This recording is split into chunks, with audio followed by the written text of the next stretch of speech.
J'espère que vous allez bien, j'espère que vous vous portez bien. Avant de commencer cette émission, dans laquelle nous allons être très sévères avec un personnage politique algérien qui s'appelle Abdelrazak Maghri, j'aimerais faire un petit rappel. Vous pouvez aller revoir toutes nos émissions que nous avons dédiées à Abdelrazak Maghri. Le 5 octobre dernier, nous avons fait une émission pour dire que Abdelrazak Maghri est accusé par le clan Tebboune de haute trahison et que c'est injustifié, c'est exagéré et c'est excessif. Le 3 octobre 2025, Maghri et des militants algériens arrêtés par l'armée israélienne, le silence honteux de Tebboune. On faisait référence à la participation de Abdelrazak Maghri en tant que personnalité politique algérienne à la flottille ou à l'initiative de la flotte Soumoud qui a mobilisé des centaines, voire des centaines de militants pro-palestiniens à travers le monde pour tenter de bloquer le blocus ou de mettre en échec le blocus israélien imposé au territoire de Gaza. Des émissions que nous avons consacrées à Abdelrazak Maghri dans lesquelles nous l'avons défendu, nous avons dénoncé les critiques, les menaces d'intimidation et de persécution ou les menaces d'harcèlement dont il avait fait l'objet de la part du régime Tebboune, elles sont très nombreuses. De mars 2024 jusqu'à octobre 2025.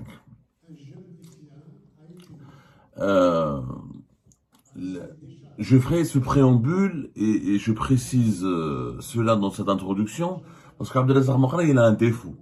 Dès qu'une personne le critique ou dès qu'un groupe le critique ou dès qu'il est soumis à des critiques qui le dérangent, il crie au complot. J'ai eu affaire à Abdelrazak Maghri directement en face de moi quand j'avais la possibilité encore d'être journaliste en Algérie sur un plateau d'une chaîne de télévision, KBC en l'occurrence, c'était en 2016. Ouais, c'était en 2016. C'est quelqu'un de très nerveux, d'allergique à la critique, où il a le défaut de tous les dirigeants algériens. C'est-à-dire en Algérie, que ce soit des opposants ou les dirigeants du régime, ils ont tous le même caractère.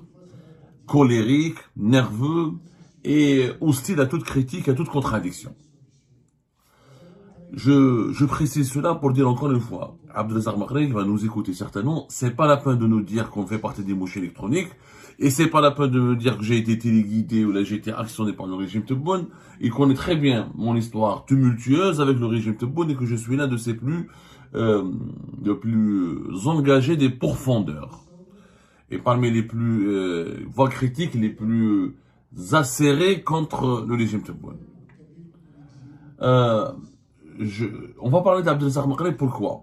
Parce que, et de cela 2 jours, Abdelrazak Maghri il a publié sur sa page Facebook un message que je vais qualifier aujourd'hui de scandaleux et de politiquement bas et qui témoigne et qui révèle la grande hypocrisie de ce courant islamiste algérien qui n'a jamais voulu mûrir et qui a toujours pataugé dans le mensonge et dans le populisme, pensant que le populisme et le mensonge et l'hypocrisie finiraient par leur permettre d'arriver au pouvoir en Algérie.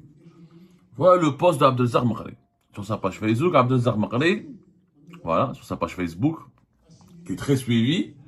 Il est très suivi Abdelrazak Maghri sur Facebook. Il a une page très bien animée, bien dirigée, etc. Il a pratiquement 500 000 fans. Pratiquement 500 000 fans. C'est l'un des rares personnages politiques ou politiques algériens qui continuent d'activer, de parler, de commenter et de critiquer les autorités algériennes. Ces critiques sont dirigées à chaque fois uniquement sur la question palestinienne. Abdelrazak Maghri, il parle très rarement des détenus politiques, des scandales de corruption, de la mauvaise gouvernance du pays, des emprisonnements arbitraires, de la répression des droits de l'homme. Il en parle très rarement. Et quand il en parle avec beaucoup de pincettes. Mais concernant la question palestinienne, c'est son registre préféré. Il a bien identifié un filon, il a bien compris que la Palestine, ça parle aux Algériens, c'est un très bon fonds de commerce pour la consommation. Il fait exactement comme Tebboune. Depuis le début de la crise de Gaza, la guerre à Gaza, jour et nuit, Abdelrazak Makré parle de la question palestinienne. Et jour et nuit, il critique les autorités algériennes, Abdelmajid Tebboune, de ne pas faire assez pour la question palestinienne et de ne pas défendre suffisamment comme il se doit, comme il le voit lui, la question palestinienne. Dans ce post sur sa page Facebook, il critique la visite récente de celui qui est devenu l'ambassadeur des États-Unis d'Amérique en France, qui s'est rendu récemment au niveau de la Grande Mosquée de Paris. La Grande Mosquée de Paris qui est très proche de l'Algérie, qui est financée par l'Algérie, affiliée à l'État algérien financièrement, politiquement et idéologiquement. Il s'agit de M. Charles Kouchner, qui est l'ambassadeur des États-Unis d'Amérique en France. Il est devenu ambassadeur des États-Unis d'Amérique en France depuis le mois d'octobre récemment. Il s'est installé que depuis le mois d'octobre 2025, ce mois d'octobre. Sa nomination a été confirmée, sa nomination en tant qu'ambassadeur des États-Unis d'Amérique à Paris a été confirmée par le Sénat américain le 19 mai 2025. Il a pris ses fonctions en France et il représente d'ailleurs les États-Unis d'Amérique auprès de Monaco vers le mois d'octobre 2025. Charles Kouchner n'est pas n'importe qui. Et c'est pour ça que M. Abdelrazak Makré, il a bien saisi les enjeux de cette visite de Charles Kouchner à la Grande Mosquée de Paris pour faire du buzz. Charles Kouchner, c'est le père de Jared Kouchner, qui est le mari de l'une des filles de Donald Trump. Charles Kouchner, c'est le beau-père de Donald Trump. C'est le beau-père de Donald Trump. Pourquoi? Parce que son fils, Jared Kouchner, qui était l'un des plus importants conseillers de Donald Trump durant son premier mandat et qui demeure aujourd'hui l'un de ses plus importants émissaires concernant certains dossiers diplomatiques et géopolitiques très sensibles dans la région du Moyen-Orient ou du Proche-Orient. Jared Kouchner est le mari de Ivanka Trump, qui est la fille de Donald Trump. Charles Kouchner est un juif. La famille Kouchner, ce sont des juifs orthodoxes. Et Jared Kouchner, le gendre de Donald Trump, est un juif orthodoxe. D'ailleurs, la fille de Donald Trump, pour épouser Jared Kouchner, elle s'est convertie au judaïsme. Les juifs orthodoxes, ce sont des juifs très pratiquants, qui appliquent strictement les règles de leur religion et qui sont des conservateurs. Ce ne sont pas des extrémistes, ce sont des conservateurs. C'est-à-dire, ils vivent pas, ils se coupent pas de la modernité ou de certains aspects matériels de la vie, mais ils sont conservateurs et stricts dans l'application du judaïsme.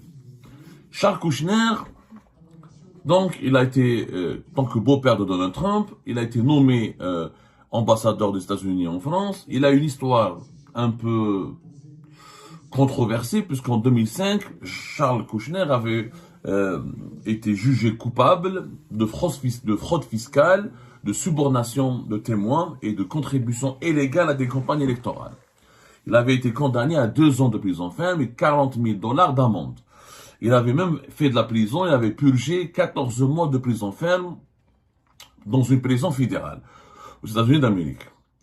En 2020, son beau-père, Donald Trump, va le gracier. En 2020, il va lui accorder une grâce présidentielle, ce qui a effacé toutes les traces de cette condamnation à la prison ferme. La famille Kouchner, c'est l'une des familles les plus puissantes des États-Unis d'Amérique. C'est un promoteur immobilier, ils ont fait leur fortune dans la promotion immobilière et leur fortune dépasse les 7 milliards de dollars. Leur société, la Kouchner Company, c'est un empire immobilier basé à New York. C'est quelqu'un qui est aussi très influent au niveau de la communauté juive américaine, diplômé en droit de l'université de Hofstra. Il est titulaire d'un MBA à l'université de New York et il est membre du conseil du mémorial de l'Holocauste américain. C'est quelqu'un, encore une fois, très influent. En 1999, il a été par exemple distingué d'un prix, il avait remporté le prix Ernest Young de l'entrepreneur de l'année dans le New Jersey. New Jersey, c'est le district ou le département qui est à côté de New York. Donc, Charles Kouchner, dès qu'il a effectivement rendu visite à la Grande Mosquée de Paris, la Grande Mosquée de Paris, elle avait même fait un communiqué il y a de cela 7 jours. Voilà, elle le dit, son Excellence Charles Kouchner, nouvel ambassadeur des États-Unis en France, nous a fait l'honneur d'une visite de courtoisie, manifestant un réel intérêt pour la question des religions, de l'islam en France. Il a découvert le patrimoine riche et vivant de notre mosquée. Il a été accueilli il avait été accueilli par le recteur Shamsuddin Hafez, qui est, je rappelle, l'ambassadeur officieux de Abdelmajid Tebboune en France et qui est très proche d'Abdelmajid Tebboune. Cette visite a fortement déplu à monsieur Abdelrazak Meghri, qui l'a donc sur Facebook, il a dit qu'est-ce que cela signifie. Il a même dit, voilà, Charles Kouchner, le beau-père de Donald Trump, père de Jared Kushner, il a parlé de ses origines juives et qu'il a une relation importante avec la communauté juive. Et Abdelrazak Meghri, à la fin, il dit, est-ce que هل هي إشارة لشيء ما يحدث لا نفهمه؟ هل يجب علينا أن نبدأ في التفكير في تأسيس منظمات مكافحة التطبيع؟ C'est-à-dire, il dit, voilà, indirectement, sans citer Tebboune, est-ce que nous sommes en train de nous diriger vers la normalisation de nos relations avec Israël? Et moi, ça m'a énervé particulièrement. Ça m'a énervé pourquoi? D'abord, Charles Kouchner est l'ambassadeur des États-Unis d'Amérique. C'est un honneur pour la Grande Mosquée de Paris de recevoir l'ambassadeur des États-Unis d'Amérique. Les États-Unis d'Amérique, c'est la première puissance au monde, qu'on le veuille ou non. Qu'elle soit pro ou pas pro-israélienne, ça ne change rien. C'est un interlocuteur indiscutable. Il est où le scandale? Pourquoi la Grande Mosquée de Paris, financée certes et affiliée à l'Algérie, pourquoi ne devrait-elle pas ouvrir ses portes à l'ambassadeur américain? C'est un ambassadeur légitime. Donald Trump, c'est un président légitime. Il représente la grande nation américaine. Aux États-Unis d'Amérique, il y a des millions de musulmans. L'islam, il a toute sa place aux États-Unis d'Amérique. Il y a une communauté musulmane très importante qui est estimée, je crois, à plus de 7 ou 8 millions de personnes. Et les chiffres évoluent régulièrement. Donc, la Grande Mosquée de Paris n'a absolument commis aucune faute morale ou diplomatique en accueillant l'ambassadeur des États-Unis d'Amérique. Ce n'est pas l'ambassadeur d'Israël, c'est le pays, c'est les États-Unis d'Amérique avec lequel l'Algérie a des relations diplomatiques depuis son indépendance. Et les États-Unis d'Amérique, elle a une histoire avec l'Algérie. Les États-Unis d'Amérique, à un moment de la guerre de libération nationale, avec John Kennedy, le démocrate John Kennedy, il y avait un soutien clair pour la décolonisation, la libération de l'Algérie. Donc, l'Algérie qui a des bonnes relations avec les États-Unis d'Amérique, des relations historiques, en quoi la visite d'un ambassadeur américain dans une mosquée basée à Paris, mais qui est financée, qui est liée à l'Algérie, serait un scandale. Ça ne constitue nullement un scandale. Le scandale, est pour moi la réaction d'Abdelrazak Meghri, qui fait de la politique politicienne de bas étage. Abdelrazak Meghri, c'est quand même, il est drôle. Pourquoi il est drôle? Parce que lui, qui parle en Turquie 3 fois, 4 fois par an. D'ailleurs, au moment où il a rédigé ce post sur sa page Facebook, il était en Turquie pour participer à un événement concernant l'unité de la nation, de la Oumma, la nation musulmane, de la nation islamique ou de l'unité du monde musulman. Abdelrazak Meghri, il part en Turquie minimum 3-4 fois par an. Ça lui arrive d'aller en Turquie 2 fois par mois. Et à chaque fois, il participe à des assemblées, à des événements culturels, politiques, diplomatiques ou socioculturels, etc., qui sont organisés essentiellement par la mouvance islamiste turque ou la mouvance pro-Erdogan, l'AKP et ses satellites au sein de la société turque. Parlons de la Turquie, que M. Abdelrazak Meghri vénère, parce que pour lui, la Turquie est un bon modèle. Puisqu'il nous reproche, puisqu'il reproche à Abdelmajid Tebboune de se rapprocher des États-Unis d'Amérique et de préparer un rapprochement prochain et futur avec Israël pour une forme de normalisation, pour une sorte de normalisation des relations entre Israël et l'Algérie. Pourquoi Abdelrazak Meghri ne critique pas la Turquie pour ses relations stratégiques avec Israël? Je rappelle, dans ce pays où M. Abdelrazak Meghri part 3 fois, 4 fois par an au minimum, il lui arrive même de partir et de quitter Alger pour aller à Ankara ou à Istanbul ou à Izmir ou dans d'autres villes turques pendant des fois même jusqu'à 2 fois par mois. Je rappelle que la Turquie a été classée le 5e grand exportateur vers Israël. La Turquie, c'est le 5e grand exportateur vers Israël. En 2023, les échanges économiques entre la Turquie et Israël ont dépassé les 7 milliards de dollars. La Turquie a exporté vers Israël pour 5,3 milliards de dollars. Israël a exporté vers la Turquie pour 1,5 milliard de dollars. En dépit de la crise à Gaza, etc., et de la guerre à Gaza, etc., et de la persécution ou des crimes, comme le dénoncent les islamistes algériens, et notamment la Turquie d'Erdogan aussi, les crimes de l'armée israélienne perpétrés contre la population de Gaza. Je rappelle que la Turquie, entre 2023 et 2024, elle a accueilli plus de 824 000 touristes israéliens. Et que les touristes israéliens partent en Turquie encore et qu'il n'y a jamais eu de problème. Et qu'il y a des projets de discussion entre la Turquie et Israël pour des pipelines de gaz, de pétrole, dans l'énergie, notamment, dans les nouvelles technologies d'information et de communication. Et que même si Erdogan critique très sévèrement Israël sur le plan politique, sur le plan économique, il n'a jamais voulu s'éloigner d'Israël.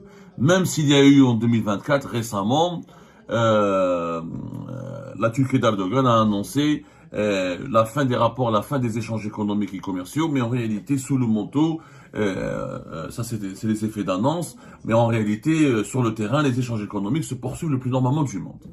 Sur le plan politique, je rappelle que il y a eu effectivement la Turquie d'Erdogan, qui sont les amis de Abdelaziz Maqri. La Turquie d'Erdogan a toujours maintenu les relations diplomatiques avec Israël. Il y a eu des crises, après la crise de la flotte et de la liberté de 2010. Ensuite, les relations diplomatiques ont été rétablies en 2016, lorsque la Turquie a accepté que Israël indemnise les victimes de la fameuse flottille Mavi Marmara des Turcs qui ont été assassinés par l'armée israélienne. La Turquie avait expulsé l'ambassadeur israélien en 2011 à la suite de la crise de la flotte et de la liberté de 2010. Les relations ont été rétablies en 2016. 2018, nouvelle crise. Chaque 2 ans, 3 ans, Erdogan expulse l'ambassadeur d'Israël. Ensuite, 2 années plus tard, il accepte son retour. C'est-à-dire c'est de l'hypocrisie. Les relations ont toujours été maintenues. Récemment, en août 2022, les relations ont été rétablies et le président israélien Isaac Herzog, qui est toujours actuellement au pouvoir, avait même effectué une visite officielle à Ankara. Donc, c'est-à-dire que selon monsieur, le côté israélien, côté américain, j'arrive. Attendez, côté américain, c'est encore plus intéressant. La Turquie fait partie de l'OTAN depuis 1952. La Turquie bénéficie d'une assistance militaire et technologique et financière des États-Unis d'Amérique pendant la guerre froide pour résister au communisme depuis 1947. Erdogan, depuis qu'il est au pouvoir, n'a jamais remis en cause les bienfaits ou les avantages de l'alliance militaire avec les États-Unis d'Amérique. Erdogan n'a pas retiré la Turquie de l'OTAN. Au contraire, il a renforcé le rôle de la Turquie au sein de l'OTAN. L'OTAN qui est l'alliance la plus pro-occidentale et la plus pro-israélienne. Je rappelle qu'il y a les États-Unis d'Amérique, puisque Abdelaziz Maqri nous reproche au régime Tebboune d'entretenir un rapprochement approfondi et un rapprochement, un rapprochement incestueux et immoral avec les États-Unis d'Amérique. Je rappelle que la Turquie, dans ce pays qu'il vénère et qu'il considère comme un modèle et qui le soutient, parce que si Abdelaziz Maqri n'a jamais été emprisonné par Tebboune en dépit de ses positions critiques et de ses engagements très critiques sur la question palestinienne contre Tebboune, c'est parce que Maqri est protégé par Erdogan, parce que il est très proche du lobby turc, et c'est un secret de polichinelle de dire que Abdelaziz Maqri est encore en liberté, et qu'il peut s'exprimer beaucoup plus librement, et surtout qu'il peut voyager, alors que les autres opposants démocrates, Mohsen Ben Abbas ne peut pas voyager. Karim Taboun ne peut pas voyager. Et d'autres opposants démocrates ou laïcs ne peuvent pas voyager. Par contre, lui, Abdelaziz Maqri, l'islamiste, il voyage tout le temps vers la Turquie. Il sort de l'aéroport d'Alger sans être ralenti. Pourquoi? Parce qu'il part en Turquie. Parce qu'il est parrainé et soutenu par la Turquie, le lobby turc, qui est l'un des lobbies les plus puissants en Algérie depuis l'arrivée de Tebboune, et la Turquie est un allié de choix de Abdelmajid Tebboune. Et ça, Abdelaziz Maqri ne le dit pas. Alors que les autres opposants sont ou incarcérés, ou placés sous contrôle judiciaire, ou interdits de quitter le pays, ou leurs passeports leur sont confisqués, lui, il se balade partout dans le monde. Surtout quand il parle en Turquie. Il part jamais en Occident, il part qu'en Turquie. Ou la Tunisie, ou Turquie, ou la Malaisie. Des pays tous qui ont des relations stratégiques avec les États-Unis d'Amérique. Abdelazar Maghri ne dit pas, par exemple, à sa base électorale et à ses fans, qu'il y a des bases américaines importantes en Turquie. Qu'il y a même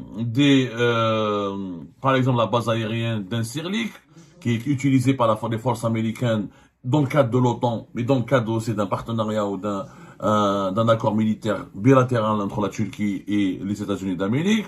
Il y a aussi la base de Kursilik, qui héberge un important système de radar de l'OTAN et des troupes militaires américaines.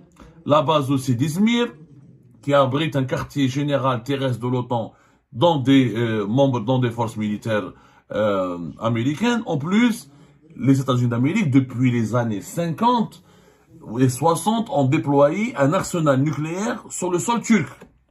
Il y a même des armes nucléaires américaines sur le sol turc. Par exemple, toutes les sources les plus sérieuses et les plus fiables parlent d'un stock d'armes nucléaires qui se trouve sur la base aérienne d'Incirlik, près d'Adana, dans des hangars sécurisés sous contrôle américain. Il s'agit de bombes thermonucléaires tactiques B-61, des bombes à gravité et puissance variable. Le nombre exact n'a jamais été annoncé publiquement, mais les estimations publiques parlent d'environ 50 ogives nucléaires américains déployés sur le sol turc et qui n'ont jamais été retirés et que la Turquie continue d'accepter sur son territoire. Donc, halal pour la Turquie, pour les Turcs, les amis de Abdelazar Maghri, halal pour eux d'avoir des partenariats militaires, technologiques, avec Israël et les États-Unis d'Amérique, et de les fréquenter et d'être leurs amis, mais haram pour nous l'Algérie d'accueillir à la Grande Mosquée de Paris l'ambassadeur des États-Unis d'Amérique. Pourquoi? Parce qu'il est le beau-père de Donald Trump, et parce qu'il est juif orthodoxe, et parce qu'il est le père de Jared Kushner, l'artisan des accords d'Abraham de 2020. Alors que la Turquie a toujours gardé des relations diplomatiques, même si elle fait semblant de les rompre de temps à autre, et elle a toujours gardé ses relations commerciales et ses relations commerciales et économiques stratégiques avec Israël. Voilà la grande hypocrisie des islamistes algériens. Voilà pourquoi je n'aime pas les islamistes algériens. Parce qu'ils sont hypocrites. C'est des menteurs et des hypocrites. À un moment donné, moi j'aime bien quand Abdelazar Maghri, quand il critique le régime Tebboune, quand il va le titiller, quand il essaye d'imposer un dialogue, quand il essaye de dénoncer quelques dérives, quelques dérapages et violations des droits humains. Mais il faut pas que Abdelazar Maghri manipule nos compatriotes. Il leur vend le mythe que lui, il est l'opposant intègre, honnête, et que il n'a pas de position controversée, et que lui, il vaut mieux que Tebboune, alors qu'il ne vaut pas mieux que Tebboune, Abdelazar Maghri. Mais تكذبش علينا, faut pas تكذب كما نقولوا في الكرنفال في faut pas تكذب. À un moment donné, tu fréquentes la Turquie, grand ami d'Israël et des États-Unis, tu t'appuies sur la Turquie pour pouvoir rester encore en liberté en Algérie parce que tu sais qu'Erdogan a une grande influence sur Abdelmajid Tebboune. Tu essaies de reproduire ce même modèle turc qui est basé sur l'hypocrisie et le mensonge. Je suis pour l'unité du monde islamique, je suis pour l'émancipation du monde musulman, mais dans les coulisses, j'entretiens une dépendance et des liens stratégiques et une amitié, une alliance cruciale avec les États-Unis d'Amérique et Israël. Cette grande hypocrisie ne marchera pas auprès des Algériens et des Algériens. C'est pour ça que je dis à Abdelazar Maghri, à un moment donné, ce qu'il a dit sur la Grande Mosquée de Paris est franchement honteux. Il est honteux, c'est pas digne d'un opposant politique. Tu ne vas pas, l'ambassadeur des États-Unis d'Amérique qui va lui dire ne viens pas visiter la Grande Mosquée de Paris. Parce qu'il est juif orthodoxe ou il est lié à Donald Trump. C'est du n'importe quoi. C'est du populisme. C'est pas comme ça qu'on gère les affaires d'un État. C'est pas comme ça qu'on gère un pays.